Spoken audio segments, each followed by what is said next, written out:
Everyone, good morning. कैसे हैं आप? आई होप सब स्वस्थ होंगे, मस्त होंगे। तो मैं भी बिल्कुल ठीक हूँ और आप सबको भी चाहती हूँ कि आप सब भी बहुत अच्छे होंगे। तो देखिए, आप सबसे पहले सुबह सुबह देखिए यहाँ पे मौसम कितना सुहावना हो रहा है और बारिश हो रही है खूब सारी। तो मुझे लगता है कि सभी जगह बारिश हो रही होंगी, आपके शहर में आप जहाँ से भी देख रहे हो मुझे वहाँ पे भी बारिश हो रही होंगी। तो 2-3 दिन से यहाँ पे ऐसे ही मौसम है, खूब झमाझम बारिश हो रही है। मतलब मौसम ऐसा हुआ जैसे रेनी सीजन होता है ना, मानो रेनी सीजन आ गया हो। तो इस गर्मी में रेनी सीजन का लुत्फ़ उठा रहे हैं। सारी गाड़ियाँ, सारे घर बाहर से धुल गए हैं, धूल सारी ख़त्म हो गई है। तो अच्छा है ये भी कि मतलब सारे मकानों की धूल साफ़ हो गई। अंदर से तो हम करते ही हैं, बाहर से चलो भगवान जी ने कर दिया। तो यहाँ पे ये मेरे जो प्लांट्स हैं इनमें भी पानी गिर रहा है ऊपर से, तो ये बहुत अच्छे हो रहे हैं। तो मैंने कुछ-कुछ जो इधर थे इनको भी थोड़ा इधर कर दिया है ताकि इन पे भी कुछ बूँदें बरस आएँ, मतलब बूँदें गिर जाएँ और ये भी हरे-भरे हो जाएँ अच्छे से। तो इस तरीके से आजकल सड़कें, मकान सारी साफ़ हो रखी हैं। तो आज सुबह से ही सोचा था कि आज दिन में थोड़ा-सा आराम करूँगी, क्योंकि सुबह ना आँखों में जब उठी थी तो जलन सी हो रही थी और जब नींद पूरी नहीं होती तो सर घूम सा रहा था। तो ऐसा हो रहा था, तो चलिए मैंने कहा दिन में आज थोड़ा-सा 1-2 घंटे आराम करूँगी, अपने लिए टाइम निकालूँगी, क्योंकि दिन में मैं सोती नहीं हूँ काफ़ी टाइम से। मतलब मुझे याद भी नहीं है कि मैं लास्ट टाइम कब सोई होंगी दिन में। तो बस मैंने कहा फटाफट से लंच बनाऊँगी, बच्चों को लंच कराऊँगी और उसके बाद थोड़ा-सा 1-2 घंटे अपने लिए सो जाऊँगी। तो लेकिन जो हम सोचते हैं ना, जब सोचते हैं कि आज हमें काम कम करना है तो उस दिन काम बहुत ज़्यादा निकल आते हैं। और बारिश का मौसम है तो इसलिए सोने का भी मज़ा आता, लेकिन नहीं मिलता। लेकिन आज मैंने सोचा हुआ था तो मैं जल्दी-जल्दी से काम निपटाने पे लगी हुई थी। तो यहाँ पे सब्जियाँ थी जो हमने ली थी सुबह के टाइम पे। मैंने सब्जी वाले आए थे जो रोड पे आते ना ठेली लेके, तो उनसे ली थी। तो यहाँ पे मैंने सब्जियाँ एक पानी से तो पहले मैंने बाल्टी में डुबो के रखी हुई थी, जिसमें मैं नमक डाल देती हूँ और आधा 1 घंटा छोड़ा हुआ था, फिर ये दूसरे पानी से मैं नल के नीचे धो लेती। तो मेरा यही रूटीन होता है। तो यहाँ पे जो है अभी मुझे खबर मिली, मेरा मतलब खुशी ने बताया मुझे कि पापा लंच टाइम में घर आने वाले हैं, क्योंकि उनको काम है खुशी के स्कूल में जाके उसका 11th में एडमिशन करवाना है। तो ये काम भी बहुत ज़रूरी है।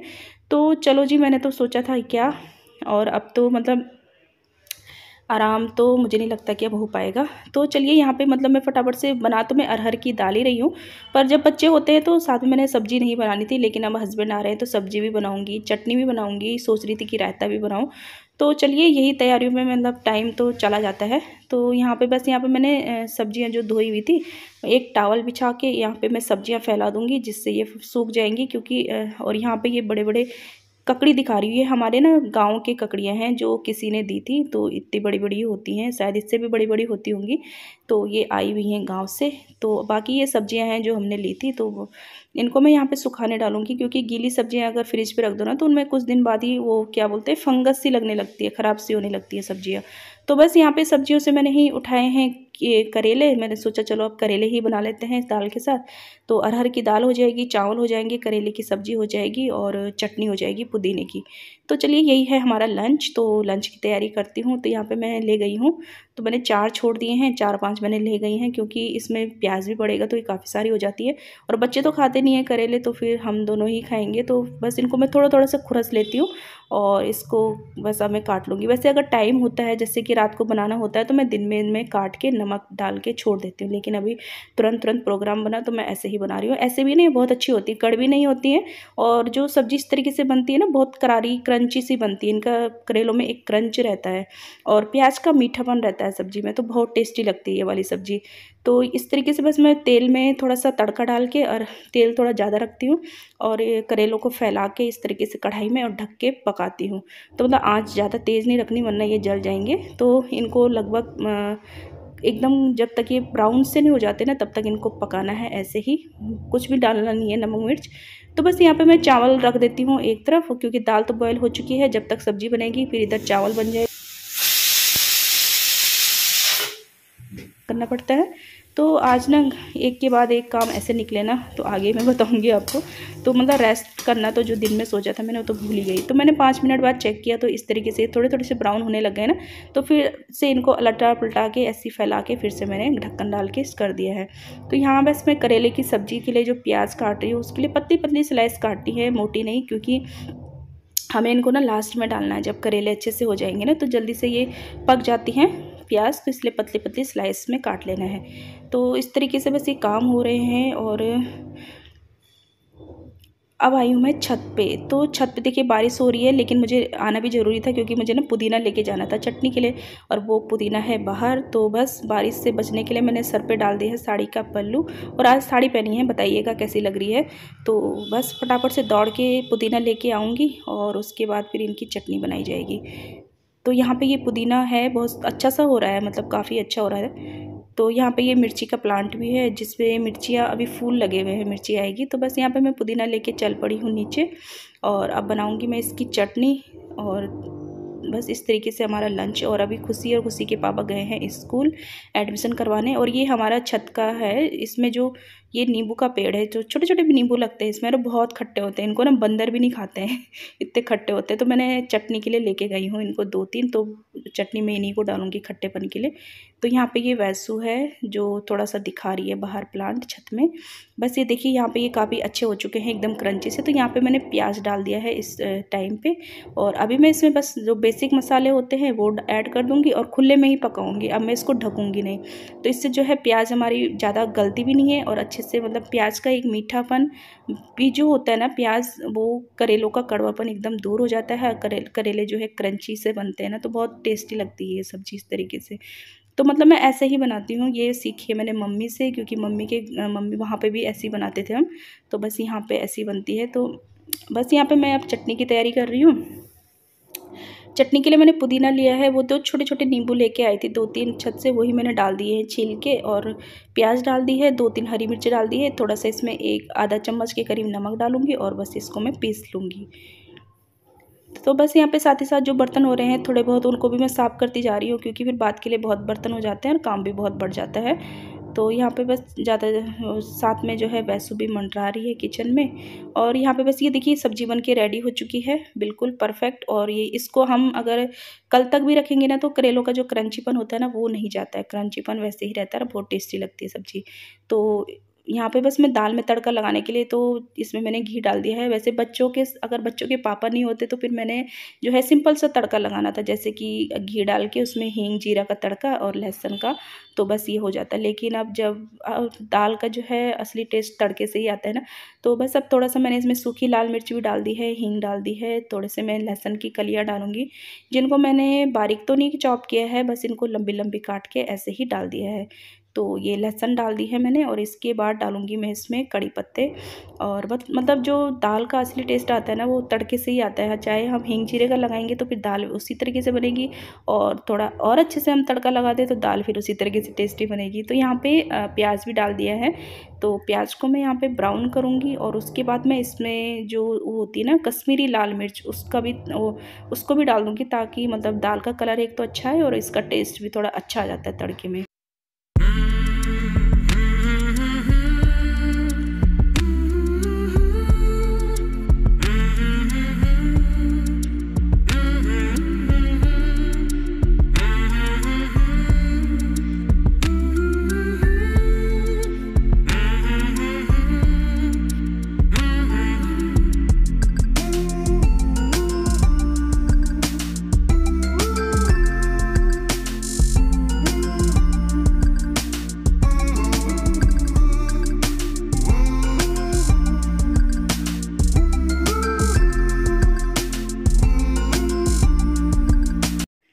यहाँ पे ये लोग भी आ गए हैं, खाना भी मेरा लगभग बन चुका है। तो बस मैं इनको पानी दे रही हूँ और साथ में इनको थोड़ा सा मना रही हूँ कि वीडियो में आ जाओ, क्योंकि एक कमेंट आया था कि वीडियो में दिखाओ, तो ये आते ही नहीं है। लेकिन देखिए थोड़ी सी आए, खींच के ला रही हूँ, लेकिन ये फिर भाग गए।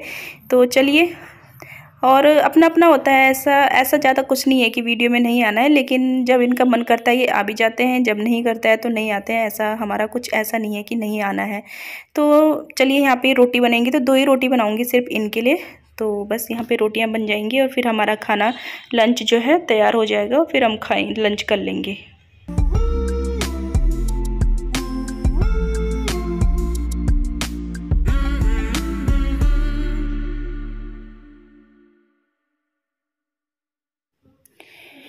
तो चलिए, यहाँ पे हमारा लंच तैयार हो गया है। तो हम यहाँ पे सारा चीज़ बाहर लेके आ गए हैं। वैसे ज़्यादातर हम ऐसे ही खाते हैं, तो सारी चीज़ें हम ले आते हैं, और मतलब बार बार उठ के जाना इधर उधर हमें पसंद नहीं है, तो सारा खाना हम एक जगह में इकट्ठा मतलब ले आते हैं और फिर ऐसे ही खाते हैं।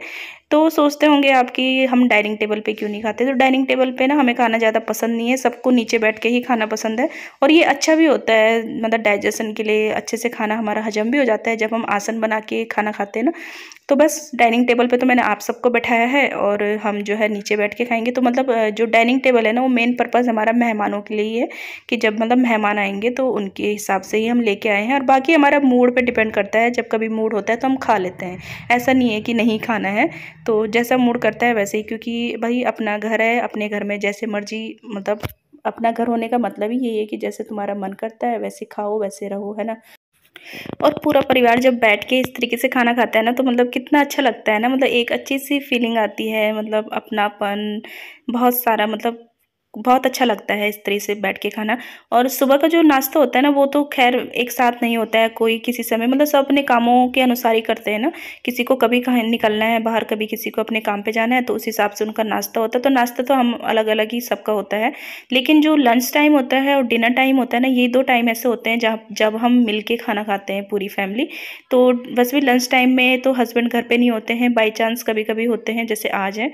तो अच्छा लगता है इस तरीके से एक साथ बैठ के खाना खाना। बाकी नहीं तो हम लंच टाइम पे मैं और बच्चे ही होते हैं, तो हम फिर भी मतलब बच्चे और मैं मतलब साथ पे बैठ के ऐसे ही यहाँ पे खाते हैं, तो अच्छा लगता है। और डिनर टाइम में भी हम सब मिलके ऐसे ही खाते हैं, तो कुछ जब भी हमें मौका मिलता है हमें साथ में ज़रूर खाना चाहिए। तो बस यहाँ पे मैं छत पे आई हूँ और आज मौसम इतना वो हो रहा है ना, मतलब एक तो बारिश हो रही थी दिन भर से, और अब दिन के बाद से थोड़ी सी धूप निकल आ रही है। तो कपड़े हो रहे हैं 2-3 दिन से, जो कपड़े हैं ना सूखे नहीं हैं, वो मतलब धुल रहे हैं लेकिन सूखे नहीं हैं। धुलते भी वैसे कपड़े हैं जो डेली यूज़ के हैं, बाकी जो घर से वैसे कपड़े निकलते हैं ना और एक्स्ट्रा कपड़े, वो तो धुल ही नहीं रहे हैं मतलब 2-3 दिन से। तो बस यहाँ पे थोड़ी धूप निकली है तो मैं इनको छत पे डालने आई हूँ, और हवाएं बहुत तेज़ी तेज़ी चल रही है। तो बस यहाँ पे बस ये कपड़े छत पे डालूंगी और उसके बाद तुरंत आ गई हूँ नीचे और यहाँ पे जो सब्जियां है ना, तो सब्जी मैं इस तरीके से बैग में रखती हूँ। मैंने एक वीडियोस में टिप्स भी मतलब इस तरीके से बताई थी आपको, कि जो सब्जी वाले हमें मिलती है ना पॉलीथीन कैरी, छोटी छोटी जो थैलियाँ मिलती है, तो उनमें आप सब्जी स्टोर करके रखें, तो सब्जी बिल्कुल ख़राब नहीं होती है, इनमें बिल्कुल भी फंगस नहीं लगती है, ये मुरझाती नहीं है, 1-2 हफ्ते तक बिल्कुल फ्रेश बनी रहती है। बस ये है कि इनको सुखा के अच्छे से तब रखना है इनमें। और हमारा जो वेजिटेबल बॉक्स है ये भी बिल्कुल गंदा नहीं होता है, इसको भी मतलब क्लीन करने की ज़रूरत ही नहीं पड़ती है, थोड़ा सा मैंने ऐसे ही झाड़ा और साफ़ है। तो यहाँ पे बस मैंने ये ऊपर से भी एक कपड़ा रख देती हूँ, जिससे कपड़ी जो कुछ सब्ज़ी मैंने ऐसी रखी है जैसे लौकी, तो वो भी सूखती नहीं है। तो चलिए यहाँ पे सब्ज़ी का काम हो गया, और इधर ये हमारा जो है कपड़ों का स्टैंड है, ये अब छत पे ले जा रहे हैं हम, क्योंकि कपड़े ज़्यादा हैं तो इनको डालने के लिए हमें स्टैंड चाहिए, क्योंकि हमारे छत पे 3 तारें हैं जो मतलब लंबी लंबी है लेकिन भरी हुई है सारी। तो बस स्टैंड लगा के उनमें मैं कपड़े डाल के आ गई हूँ उस स्टैंड में। और फिर थोड़ी देर बाद जब मैं नीचे आई ना, उसके बाद वो स्टैंड हवा से नीचे गिर गया, फिर सारे कपड़े नीचे गिर गए। वो तो आजकल बारिश है इसलिए छत साफ़ है, एकदम धूल उल नहीं लगी है। फिर मैं उनको फिर से मैं स्टैंड में फिर से वो कपड़े डाल के आई हूँ, स्टैंड को एक जगह मैं अच्छे से जमा के आई हूँ कि ताकि ये हवा से अब ना उड़े। और उसके बाद मैं किचन में आके बर्तन धोए हैं। तो इस तरीके से ना काम एक के बाद एक निकल रहे हैं, और इस समय मतलब टाइम हो गया होगा 2:30 से 3 बजने का टाइम हो गया है इस तरीके से कपड़ों के बीच में। नहीं तो बर्तन मेरे पहले ही धुल जाते, लंच के तुरंत बाद बर्तन धुल जाते, लेकिन बीच में इस तरीके से ये काम बढ़े हुए हैं आज। तो चलिए यहाँ पे ये बर्तन धुल गए हैं, और इसके बाद देखती हूँ आराम करती हूँ कि नहीं करती हूँ, क्योंकि मेरी जो है ना बालकनी बहुत गंदी हो रही है, क्योंकि वहाँ पे जो बारिश हो रही है ना उसका पानी से, और गमलों की मिट्टी जो इधर उधर गिर रही है ना, तो मैंने सुबह से तो इसलिए नहीं किया क्योंकि बारिश हो रही है तो करने का कोई फ़ायदा ही नहीं था। तो उसके बाद जो है मैंने कहा जब बारिश रुकेगी तभी मैं इसको साफ़ करूँगी, क्योंकि फिर से मिट्टी मिट्टी हो जाती सारे पे। तो बस यहाँ पे ये बर्तन धुल गए हैं, सिंक भी मैंने साफ़ कर दी है और किचन भी मेरी क्लीन हो चुकी है। तो अब चलूँगी मैं बाहर बालकनी की ओर, क्यों तो यहाँ पे ये सारा देखिए मिट्टी मिट्टी हो रही है ना, इधर सारा बारिश का पानी आता है तो इस गमलों से सारी मिट्टी मिट्टी हो रखी है। और इधर भी बालकनी मतलब काफ़ी गंदी हो रही है, क्योंकि मैंने इसको सुबह से साफ़ नहीं किया है, क्योंकि बारिश हवा के साथ जब बारिश आती है ना तो पूरे अंदर मतलब इधर तक आता है पूरा पानी। तो मैंने कहा जब बारिश रुकेगी तभी करूँगी, और बारिश रुक गई है तो इधर फिर ये बालकनी भी मुझे साफ़ करनी पड़ रही है अभी। तो इसमें मतलब सभी मतलब आराम कर रहे हैं और मैं इधर लग गई हूँ अपनी बालकनी साफ़ करने में। तो आज सोचा था दिन में सोऊंगी, लेकिन लेकिन दिन में सोने का तो क्या है, मतलब और भी काम बढ़ गए हैं यहाँ। तो चलिए ये बालकनी साफ़ करती हूँ पानी से, और ये साफ़ हो जाएगी ना तो मतलब साफ़ ना करूँ तो फिर मतलब चैन नहीं मिलता है ना। क्योंकि मैंने मतलब ये किया था कि मतलब जब तक बारिश हो रही है तब तक तो चैन था, मतलब कि बारिश हो रही है अभी साफ़ नहीं करना, लेकिन अब बारिश रुक गई है, धूप आ गई है, तो फिर चैन नहीं आएगा कि बालकनी गंदी पड़ी है। तो चलिए इसको भी साफ़ कर लेते हैं। और अब सोना तो क्या है, अब मुझे लगता है कि 3:30 से 4 बजे का टाइम तो होने ही वाला है। तो बस साथ ही साथ मैंने जब बालकनी यहाँ पे धुलाई कर दी है ना, तो फिर मुझे इन पे ध्यान गया कि यहाँ पे ये जो प्लांटर है सारा, मतलब इन पे भी धूल लग रही है, तो इनको भी मैंने लगे हाथों साफ़ कर लिया है। तो जब सब कुछ साफ़ हो जाता है ना तो कितना अच्छा लगता है ना। जब तक हम काम कर रहे होते हैं तब तक तो थोड़ा सा ऐसा लगता है, लेकिन जब साफ़ सुथरा हो जाता है तो फिर खुद को ही अच्छा लगता है। तो बस यहाँ पे बालकनी साफ़ करने के बाद थोड़ा सा आधा 1 घंटा मैंने फ़ोन चेक किया, उसके बाद देखिए आ गई हूँ फिर से किचन में, क्योंकि फरमाइश आ गई है कि पकोड़े बना दो। क्योंकि मौसम भी ऐसी हो रहा है, बारिश हो रही है और एकदम मतलब बरसात वाला मौसम हो रहा है, तो बरसात में जैसे मन करता है ना पकोड़े खाने का, तो वैसे ही आज इनका भी मन कर रहा था। इन्होंने बोला चलो पकोड़े बना दो, तो मैं आलू प्याज के पकोड़े बना रही हूँ और बैंगन के बनाऊँगी। तो चलिए यहाँ पे मैंने एक बेसन लिया है, इसमें सारे मतलब जो मसाले होते हैं वो डाल दिए, थोड़ा सा इसमें चाट मसाला, काली मिर्च और ये क्रंची के लिए सूजी डाल दी है। मेरे पास चावल का आटा नहीं था इसलिए सूजी भी डाल सकते हैं, बहुत क्रंची मतलब करारी बनती हैं पकौड़ियाँ। और थोड़ी सी मैंने कसूरी मेथी भी डाल दी है, इससे अच्छा सा फ्लेवर आ जाता है। तो बस इसका घोल रेडी कर दिया है एक उसमें, और दूसरे में मैं प्याज के पकौड़े बना रही हूँ। तो प्याज के पकौड़े ना मैं ऐसे ही बनाती हूँ कि प्याज में ही ऊपर से बेसन डाल के ऐसे इनको फेंट लेती हूँ। मसाले मेरे सारे वही पड़ेंगे, बस इसमें मैं कसूरी मेथी नहीं डालूंगी और सूजी मैं इसमें भी डालूंगी ताकि क्रंची सा रहे। तो बस इसको मैं साथ ही साथ ऐसे बना लेती हूँ। और वो जो मैंने घोल तैयार किया ना पहले, तो वो मैंने आलू के लिए और बैंगन के लिए तैयार किया है। तो बस इस तरीके से मैं पहले प्याज के पकोड़े निकाल रही हूँ और साथ ही साथ बीच में मिक्स करके आलू प्याज के दोनों के पकोड़े निकालूंगी। जैसे जिसको जो पसंद आते रहेंगे उस हिसाब से मेरे पकोड़े बनते जाते रहेंगे। तो बस यहाँ पे पकोड़े तले जा रहे हैं, तो आप सब भी आइए और इस बारिश के मौसम में गर्मा गर्म पकोड़े खाइए।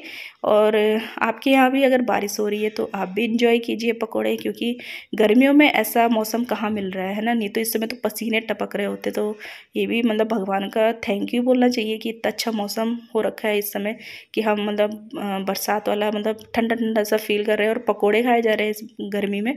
तो चलिए यहाँ पे मैंने बैंगन के, आलू के, प्याज के पकोड़े ले लिए हैं और साथ में ले ली है चाय। तो आप भी आ जाइए और हमारे साथ इंजॉय कीजिए। तो मैं ले आई हूँ यहाँ पे, मैंने सबको कर लिया है, सबने गर्मा गर्म खा लिए हैं। और इतने सारे पकोड़े लिए हैं मैंने, ये मतलब मैं खुद नहीं खाने वाली हूँ। मैंने सारी प्लेट उठाई, मैंने कहा पहले मैं अपने फ्रेंड्स को भी खिला देती हूँ। तो मैं सच में तो आपको खिला नहीं सकती हूँ, लेकिन आप अपने घर में ज़रूर बना के खाइए और इन्जॉय कीजिए इस मौसम को। तो चलो मिलते हैं नेक्स्ट वीडियो में। आज की वीडियो आपको कैसी लगी, पसंद आई हो तो प्लीज़ एक लाइक ज़रूर कीजिएगा, चैनल को सब्सक्राइब कीजिएगा। मिलते हैं नेक्स्ट वीडियो में, तब तक अपना ध्यान रखिएगा। Bye bye.